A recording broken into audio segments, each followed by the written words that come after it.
সংক্ষিপ্ত এর জন্য কি যে জায়গাকে আমার সন্তান আজকে মাদ্রাসা ভর্তি হয়েছে সর্বপ্রথম বিসমিল্লাহির রহমানির রহিম ইসলামের ভিতরে কোরআন শিক্ষা দিতে গেলে বিসমিল্লাহির রহমানির রহিম সর্বপ্রথম করতে হয়। আল্লাহ রাব্বুল আলামিন বলতেছে হে বাচ্চা শিশু বাচ্চা আমাকে করছে বিসমিল্লাহির রহমানির রহিম আমাকে বড় মনে করছে আমার রহমানুর রহিম বলে সাক্ষী দিয়েছে আমি তাকে কি মাফ না করে পারি না।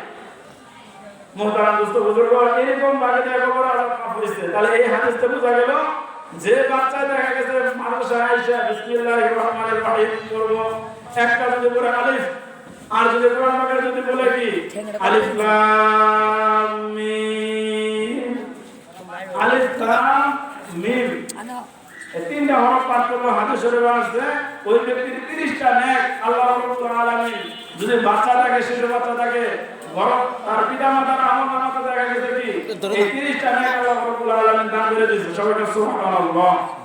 এর জন্য মুহতারাম দোস্ত বুজুর্গ আমরা এটা অবশ্যই লক্ষ্য রাখবো বেশি থেকে বেশি কি আমাদের বাচ্চাদের যে মাদ্রাসা সাহায্য করবো। আর দেখা গেছে যে হাদিসটা বলছিলাম কোন আলিমান মুতাআল্লিমান মুঈনান মুহিব্বান যে আমরা মুঈনানের 3 নম্বরের কথা আছে সাহায্য করার কথা বলছে। আমরা বেশি থেকে বেশি মাদ্রাসা সাহায্য করবো কেউ ছেলেদের সাহায্য করবো। আজকে ইসলামী মাহফিলের ভিতরে আমাদের কালেকশনের একটা বিষয় আছে আমরা দেখা গেছে কি মাদ্রাসা টাকা দিয়ে পয়সা দিয়ে সাহায্য করবো যে কারণে পাই আমরা সাহায্য করবো যদি সাহায্য করতে পারি এই হাদিসের ভিতরে আমরা থাকতে পারি।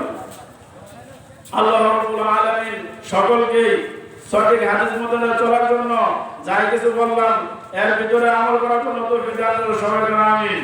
ওয়া আখিরু দাওয়ানা আলহামদুলিল্লাহি রাব্বিল আলামিন। নামাজের সময় হয়ে গেছে।